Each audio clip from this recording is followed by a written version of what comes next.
Hello students, कैसे हो आप सब। आशा करता हूँ बहुत अच्छे होंगे, मस्त होंगे, ज़बरदस्त होंगे। आपको हमारी इतिहास का जो नया बैच, नई क्लास जो है वो बहुत अच्छी लग रही होगी। तो स्वागत है आपका हमारे उत्कर्ष उन्नत क्लासेज ऑनलाइन के यूट्यूब चैनल पर। आप सभी का हार्दिक हार्दिक अभिनंदन और स्वागत है। तो दोस्तों, अपन बात कर रहे थे इतिहास की, और इतिहास के बारे में अपन ने बात कर लिए थे। इतिहास की अर्थ की परिभाषा, अर्थ के बारे में बात कर ली थी, और प्राचीन काल की बात कर ली थी। कब से यहाँ भारत में अपने को कब से इस इतिहास के संबंधित साक्ष्य प्राप्त हुए, किस तरीके से अपना जो इतिहास है वो शुरू हुआ, कौन सा इतिहास किस काल का माना जाता है, इन सारी चीजों के बारे में अपन ने चर्चा कर लिए थे। और अपन ने फिर उसने देखा था कि आपका जो आधे ऐतिहासिक जो काल होता है वो आपका, इसमें आपको कई क्या इस काल को कई भागों में बांटा गया। अपन ने इतिहास को तीन भागों में बांटा था। आपका प्रागैतिहासिक काल, आधे ऐतिहासिक काल, और आपका इतिहास जो वर्तमान समय में है। जो आपका जो प्रागैतिहासिक काल है, जिसे अपन कह सकते हैं प्राचीनतम काल कह सकते हैं। इसमें होता क्या है बच्चों, इसमें आपको लिखित साक्ष्य, ना तो लिखित साक्ष्य मिलते हैं, ना उनको लिखित साक्ष्य कोई या लिखित कोई प्रमाण नहीं मिलते। उसके बाद आपका आता है आद्य ऐतिहासिक काल। आद्य ऐतिहासिक काल में बच्चों आपका लिखित साक्ष्य तो मौजूद है, लेकिन उसको पढ़ नहीं पाए। तो उसको भी अपन ने तीन भागों में डिवाइड किया। उसको अपन ने आद्य इतिहास को बाद तीन भागों में डिवाइड किया, और पूरा पाषाण काल और वर्तमान काल, इन चीजों में नवपाषाण काल के माध्यम में विभाजित किया। और इन सब के बारे में अपन ने देख लिया था कि पूरा पाषाण में किस तरीके से व्यक्ति का विकास होता है, कौन सा मानव उस समय इस समाज में प्रचलित था, और कौन सा युग है जिसे पाषाण काल को अपन क्या कह सकते हैं, पत्थरों का युग कह सकते हैं। इस समय के व्यक्ति किस प्रकार से क्या क्या पालना सीख गए थे, किसका पालन किस तरीके से बच्चे धीरे धीरे नवपाषाण तक आते आते बच्चे अपने व्यक्तियों ने आदि मानव ने किसका आविष्कार कर लिया था, पहिए का आविष्कार कर लिया था, और खेती करने लगे थे, अस्थायी बसावट के साथ रहने लगे थे, और आगे आग जलाना सीख गए थे। इन सारी चीजों के बारे में अपन ने लास्ट क्लास में बात कर ली थी। तो बच्चों, अपना जो विषय था वो था आपका भारतीय इतिहास। इतिहास ठीक है। और इतिहास कौन सा, भारत का या भारतीय इतिहास।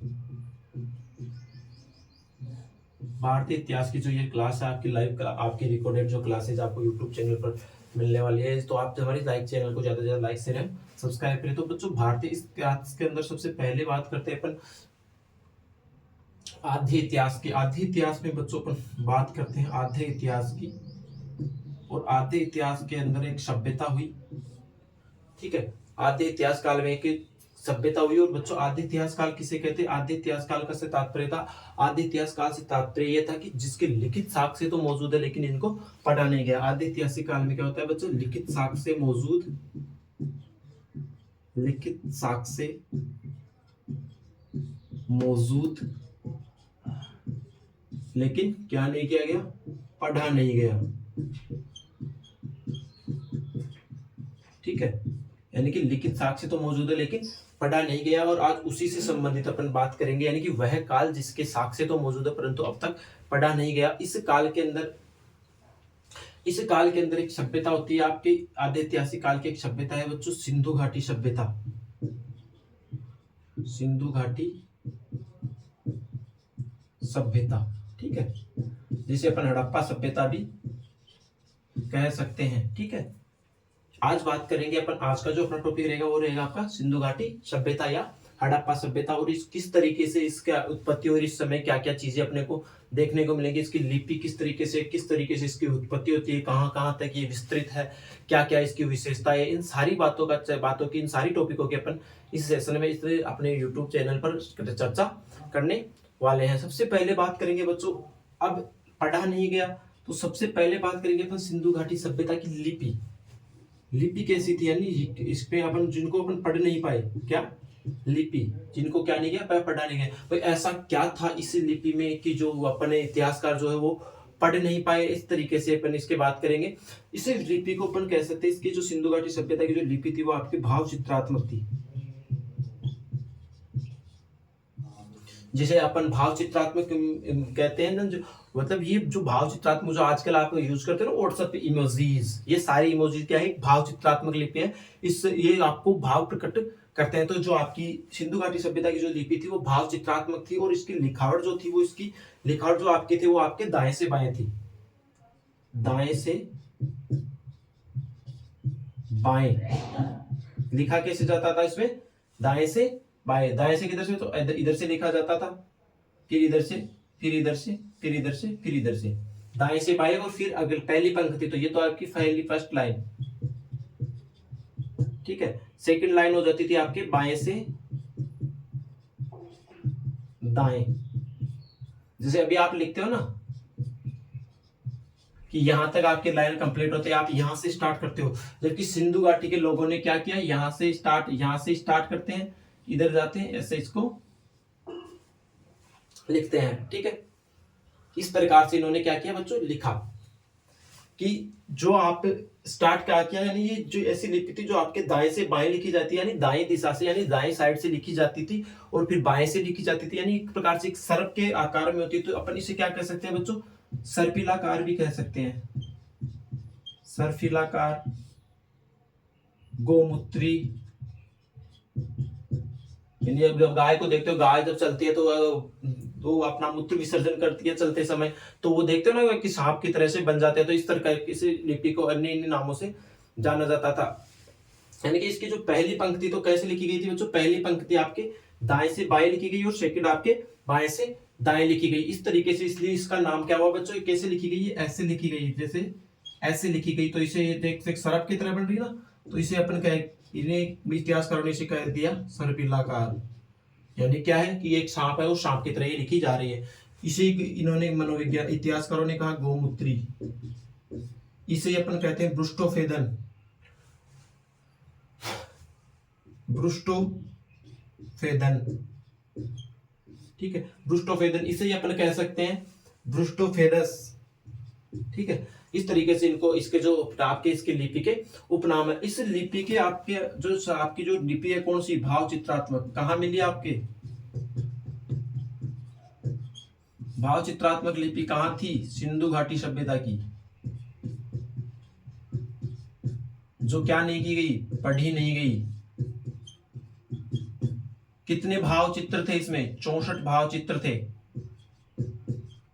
यानी कि वर्णमाला के इसमें कितने अक्षर थे, 64 अक्षर थे। जैसे वर्तमान में आपके देखते हो ना वर्णमाला के अक्षर, उसी प्रकार से आपकी जो सिंधु घाटी सभ्यता की जो लिपि थी उसमें 64 भाव चित्र थे या 64 मूल चिन्ह थे।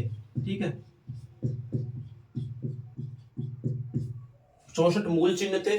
जबकि इसके अंदर जो आपके 250 से 400 से क्या मिलते हैं, चित्राक्षर, यानी चित्रों के अक्षर मिलते हैं। 250 से 400 चित्राक्षर, यानी 250 से 400 चित्रों के अक्षर बने हुए थे। मूल चिन्ह तो कितने थे बच्चों, 64। जैसे अपन कह सकते हैं वर्णमाला, वर्णमाला के शब्द कितने थे, अक्षर कितने थे, 64। ठीक है, और लिखी हुई कितनी शब्द है, 400 शब्द, यानी चित्रों के से अक्षर कितने बने हैं, 4 अक्षर बने हैं। ठीक है, इस लिपि को जो पढ़ने का जो प्रयास किया गया, सबसे पहले जो प्रयास किया आपके पढ़ने का प्रयास किसको, इस लिपि को पढ़ने का प्रयास किसने किया बच्चों, पढ़ने का प्रयास, सर्वप्रथम जो पढ़ने का प्रयास किया सर्वप्रथम पढ़ने का प्रयास किया आपके वेडन महोदय ने, जो एक इतिहासकार हुए, उन्होंने इसको सबसे पहले पढ़ने का प्रयास किया। लेकिन वो क्या हुआ, उसमें क्या नहीं पाए, सफलता नहीं पा कर ले पाए, और वो क्या रहे, असफल रहे। और आज तक ये जो लिपि है वो आपकी अपठित ही है। इसलिए इसे, ये कौन सा इतिहास की है, आदि इतिहास की, क्योंकि आदि इतिहास के आपको लिखित साक्ष्य तो मिले, यानी साक्ष्य तो आपको मिल गए सिंधु घाटी सभ्यता के, लेकिन उनको आप पढ़ नहीं पाए। ठीक है, ये रही आपकी लिपि की बात। किसकी लिपि की बात करें, सिंधु घाटी सभ्यता की लिपि की बात। ठीक है, आ गया समझ में, चलो एक बार लिख लेते हैं इसमें।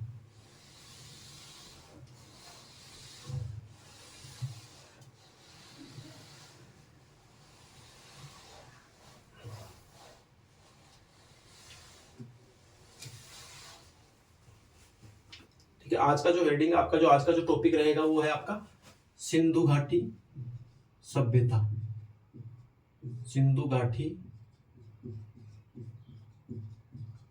सभ्यता, या ऐसे कह सकते हैं अपन इंडस वैली, और आपको इसे अपन कहते हैं कि सिंधु घाटी सभ्यता, और इसे कह सकते हैं अपन हड़प्पा सभ्यता। दिल बोले हड़प्पा, आता ना पंजाबी सॉन्ग, दिल बोले हड़प्पा।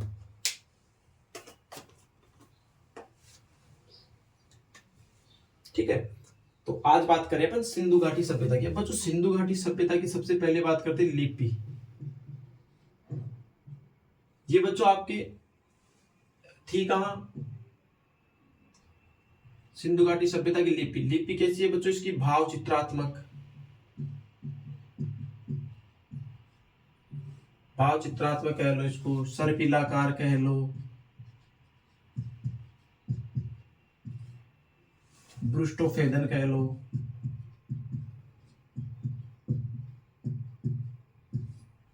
ब्रुस्टोफेदस कह लो। इस लिपि में कितने अक्षर थे? 64। 64 क्या थे बच्चों? 64 आपके क्या थे इसके अंदर? 64 इसके अंदर क्या थे? मूल चिन्ह, मूल चिन्ह 64 इसके अंदर मूल चिन्ह थे। और 250 से 400 क्या है बच्चों? चित्राक्षर।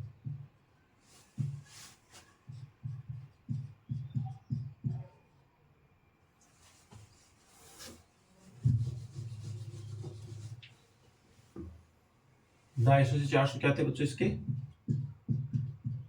चित्राक्षर। ठीक है, यानी कि 250 से 400 क्या थे इसके अंदर?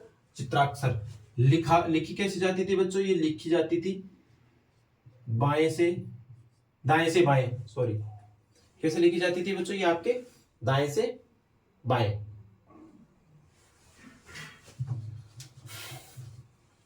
यानी कि इसकी जो पहली पंक्ति थी वो लिखी जाती थी बच्चों आपके दाएं से बाएं। कौन सी?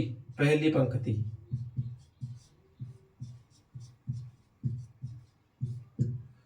और दूसरी पंक्ति लिखी जाती थी इसमें बाएं से दाएं, दूसरी पंक्ति।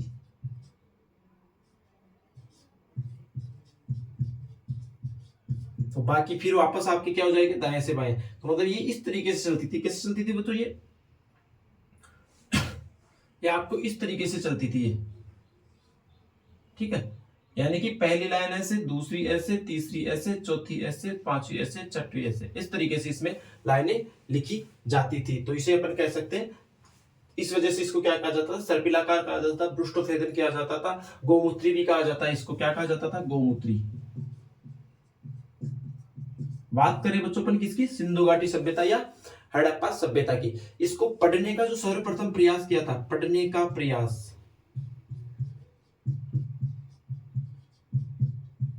आपके वेडन महोदय। लेकिन क्या पढ़ पाए थे? नहीं पढ़ पाए, असफल रहे।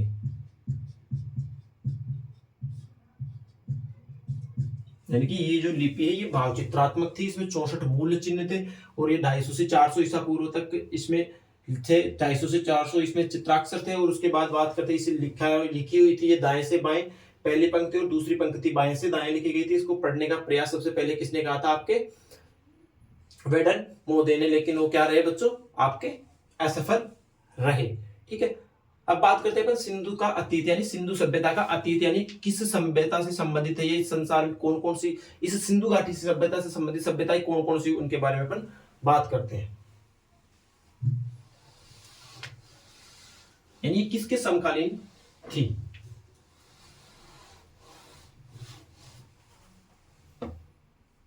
बात करते हैं अपन सिंधु सभ्यता के अतीत का।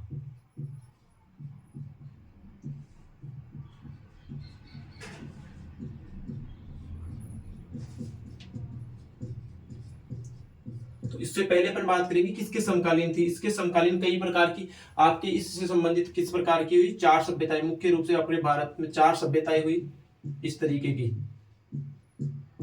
पहली सभ्यता आपकी कौन सी रही और उस कौन सी नदी के किनारे? इन चीजों के बारे में बात करेंगे। पहली सभ्यता थी आपकी मेसोपोटामिया की सभ्यता।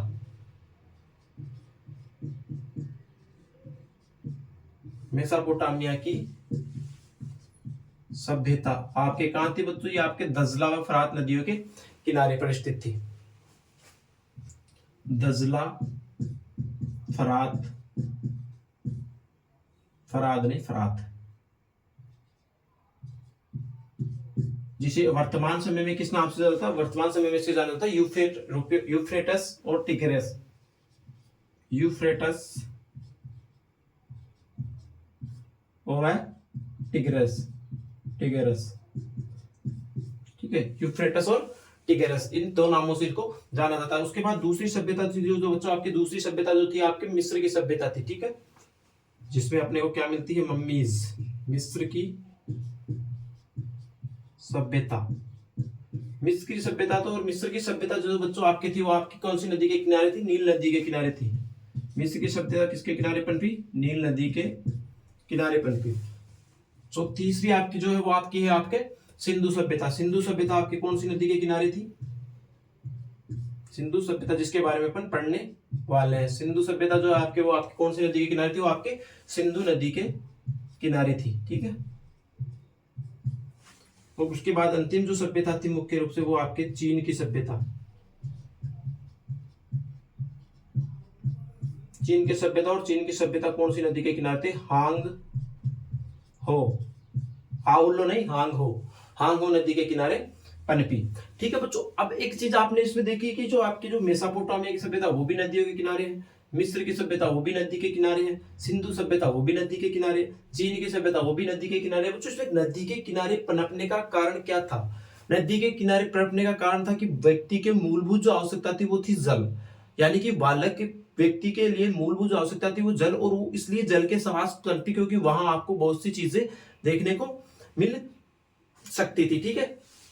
अब इसके बारे में अपन बात करेंगे, सिंधु घाटी सभ्यता की खोज किस तरीके से होती है और सबसे पहले इसके शुरुआत कहां से होती है, कौन इसके बारे में पहले बात करता है और किस तरीके से इसमें बातें होती है, इनके बारे में बात करेंगे। तो किसके बारे में बात करेंगे अपन? सिंधु सभ्यता के अतीत के बारे में।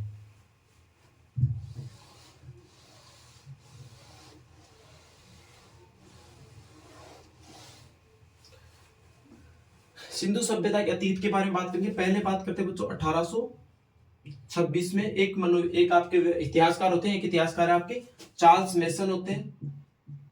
चार्ल्स मेसन क्या करते हैं? चार्ल्स मेसन आपके 1842 में क्या करते हैं बच्चों? एक लेख प्रकाशित करते हैं।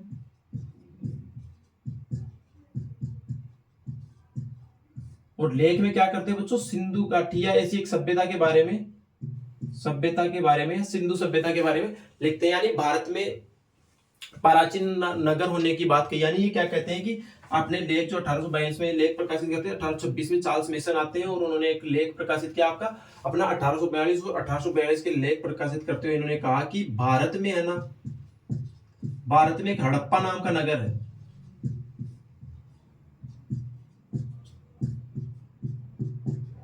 तो सबसे पहले जो बात करने वाले कौन थे? आपके चार्ल्स मेसन थे। चार्ल्स मेसन ने कहा कि भाई 1842 में एक लेख प्रकाशित किया, उसमें उन्होंने कहा कि भारत में एक हड़प्पा नाम का एक बहुत ही प्राचीनतम नगर है। हड़प्पा नामक नगर है जो कौन सा बहुत प्राचीनतम नगर है, ऐसा इन्होंने इस शोध में, अपनी शोध पत्रिका में यानी अपने लेख में प्रकाशित किया। उसके बाद आपके आपके आपके आपके 1834 में एक इतिहासकार आते हैं। 1826 में तो चार्ल्स मेसन ने एक लेख प्रकाशित किया और लेख में ये कहा कि भारत के अंदर एक हड़प्पा नाम का नगर है जो कि सबसे प्राचीनतम नगर है। उसके बारे में ये चर्चा करते हैं, विचारधारा लाते हैं, बात करते हैं। उसके बाद बात करते हैं आपके 1834 में आपके कहते हैं बर्नेश महोदय।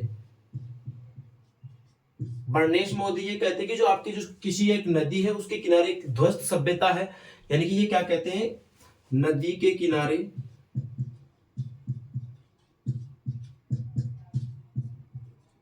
ध्वस्त किले, यानी एक नदी के किनारे ध्वस्त किले के होने का आशंका कह लो या बात बताते हैं। यानी कि 1834 में बर्नेश महोदय आते हैं और वो कहते हैं कि नदी, भारत के अंदर नदी के किनारे एक ध्वस्त किला है, वो शायद ध्वस्त है, ऐसी करके इसको इन्होंने बात करते। फिर आपके आते हैं 1891 में आपके अलेक्जेंडर कनिंघम आते हैं और उन्होंने पहली बार क्या करते हैं? वो आपके सर्वेक्षण करते हैं। कौन से किले का? आपके हड़प्पा के किले का सर्वेक्षण करते हैं, या हड़प्पा के टीले का सर्वेक्षण करते हैं। ठीक है। आपकी फिर आते हैं आपके 1851 में अलेक्जेंडर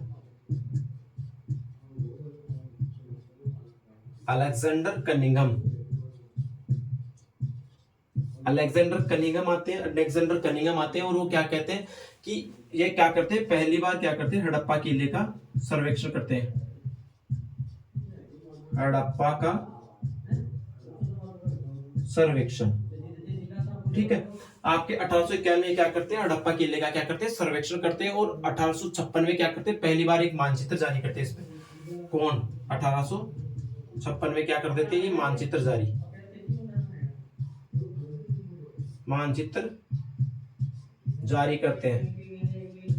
यानी कि आपके एक मनोवैज्ञानिक अलेक्जेंडर कनिंघम आपके एक मनोवैज्ञानिक अलेक्जेंडर कनिंघम वो कहते हैं कि पहली बार क्या करते हैं, हड़प्पा पे सर्वेक्षण करते हैं और क्या करते हैं 1856 में हड़प्पा का क्या जारी कर देते हैं बच्चों, मानचित्र जारी कर देते हैं।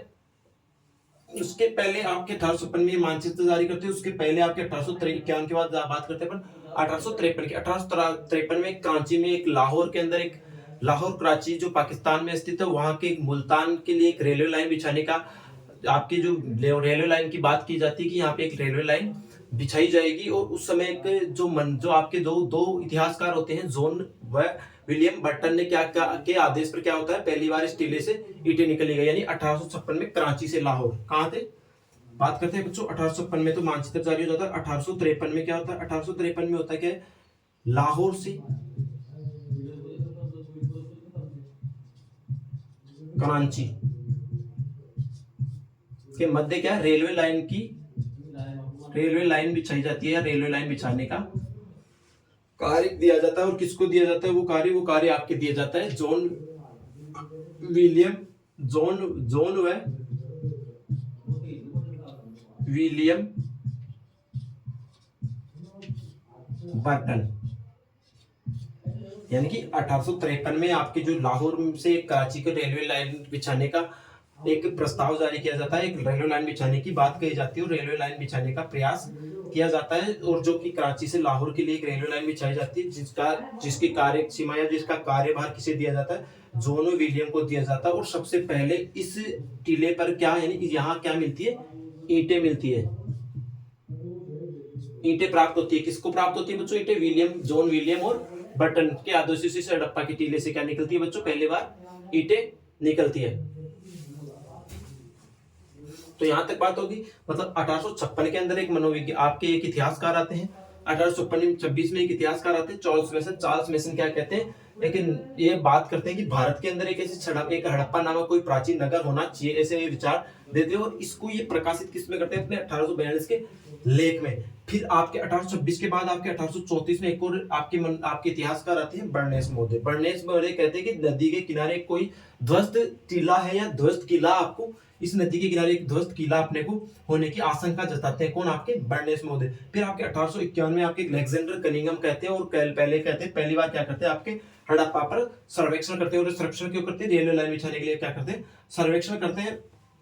और फिर 1853 में लाहौर से कराची के लिए एक रेलवे लाइन बिछाई जाती है, जिसका चार्ज किसे दिया जाता है, जॉन और विलियम बर्टन को दिया जाता है। और वहां से सबसे पहले ईंटों की प्राप्ति होती है। और 1856 में क्या होता है, 1856 में कौन मानचित्र जारी करते हैं, आपके अलेक्जेंडर कनिंघम इसका मानचित्र जारी करते हैं। ठीक है, यहां तक की बातें होगी।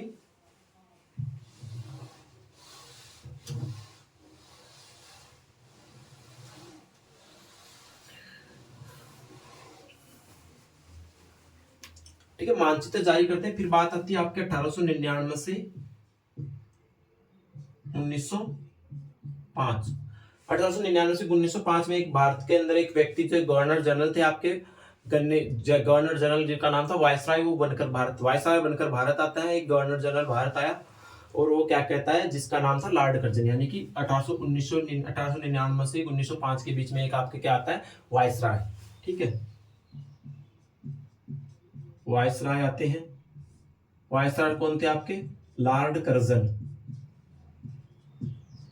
ठीक है, 1899 से 1905 हमारे भारत में एक वायसराय आते हैं, कौन, आपके लॉर्ड कर्जन वायसराय आते हैं। और लॉर्ड कर्जन क्या करते हैं, 1904 में क्या कर लेते हैं बच्चों, आपके 1904 में क्या करते हैं, भारतीय पुरातत्व विभाग की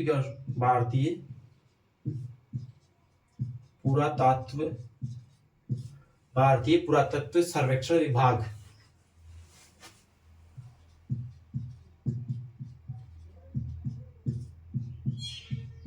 भारतीय पुरातत्व सर्वेक्षण विभाग क्या करते हैं बच्चों, ये गठन करते हैं, इसका गठन करते हैं। और इसके जो प्रथम अध्यक्ष जो बनाए जाते हैं, वो प्रथम अध्यक्ष बनाए जाते हैं अलेक्जेंडर कनिंघम को। प्रथम अध्यक्ष को बनाया जाता है बच्चों, आपके अलेक्जेंडर कनिंघम को। प्रथम अध्यक्ष किसे बनाया जाता है, अलेक्जेंडर कनिंघम को। अलेक्जेंडर कनिंघम को क्या माना जाता है, अध्यक्ष बनाया जाता है। इसलिए आपके जो मनोवैज्ञानिक है, जो आपके इतिहासकार है अलेक्जेंडर कनिंघम को, इसे क्या कहा जाता है, भारतीय पुरातत्व विभाग के जनक। भारतीय पुरातत्व के जनक।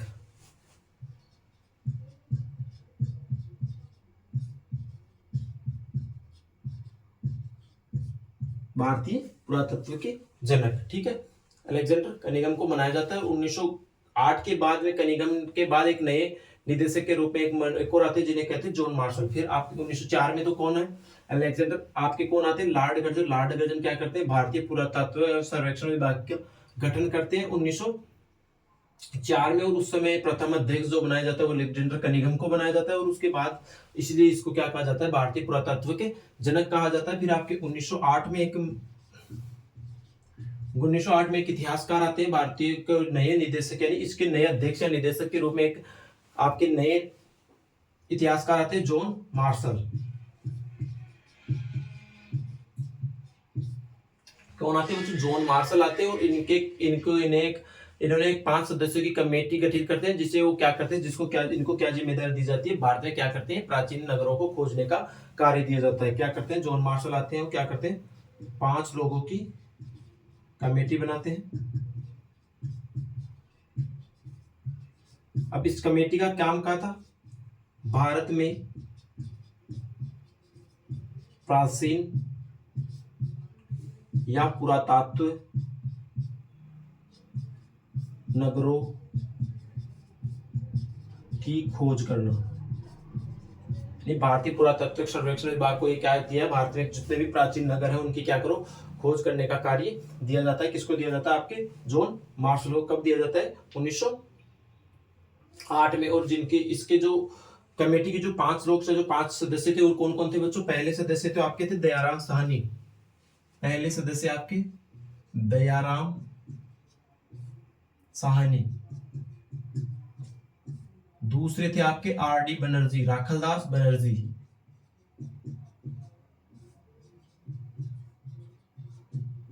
तीसरे जो आपके थे मार्टिमर व्हीलर।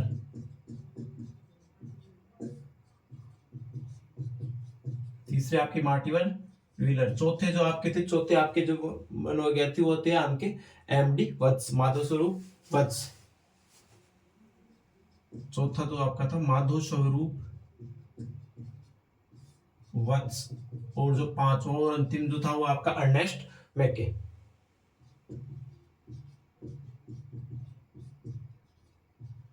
तो आपके पुरातात्विक सर्वेक्षण में बाकी कितने सदस्य हो गए बच्चों, टोटल 6 सदस्य, जॉन मार्शल सहित, ठीक है। ये आपके आते हैं और ये क्या करते हैं, इनका काम क्या था, ये प्राचीन नगरों की खोज करने का कार्य था, ठीक है। फिर आपके ये जो सही है अपना कार्य प्रारंभ करते हैं। और 1921 में तो आपका हड़प्पा नगर खोजा जाता है, वो किसके द्वारा, दयाराम साहनी और राखलदास बनर्जी के द्वारा खोजा जाता है। तो सबसे पहला जो नगर था आपका हड़प्पा, दिल बोल रहे हड़प्पा। हड़प्पा किसने खोजा, आर.डी. बनर्जी। कब खोदा, 1921 में। कब खोजा, 1921 में। किसने, सॉरी, दयाराम साहनी ने खोजा, आर.डी. बनर्जी नहीं। हड़प्पा जो नगर है वो आपके खोजा था आपके दयाराम साहनी ने, ठीक है। हड़प्पा किसने खोजा, दयाराम साहनी ने, ठीक है। फिर दूसरा जो नगर था मोहनजोदड़ो नगर किसने खोजा, 1922 में आपके आर.डी. बनर्जी, राखलदास बनर्जी, ठीक है। इस तरीके से भारत में 2 नगरों की खोज होती है, ठीक है। तो दोस्तों आज की क्लास में इतना ही। आज की क्लास में जो अपन ने देखा वो क्या चीज देखी, अपन ने आज की क्लास में देखा आपके सिंधु घाटी सभ्यता का इतिहास या सिंधु घाटी सभ्यता का इतिहास देखते हुए अपन ने पाया कि इसकी जो लिपि थी वो आपके भाव चित्रात्मक थी, ठीक है। भाव चित्रात्मक लिपि थी। इसमें 64 मूल्य चिन्ह थे, जबकि 250 से 400 के अक्षर या चित्राक्षर शामिल थे। और इसके पढ़ने का सर्वप्रथम प्रयास आपके वेडन महोदय ने किया था। और उसके बाद इसके अतीत की बात करते हुए सर्वप्रथम आपके 1826 में एक इतिहासकार आते हैं, चार्ल्स मेसन।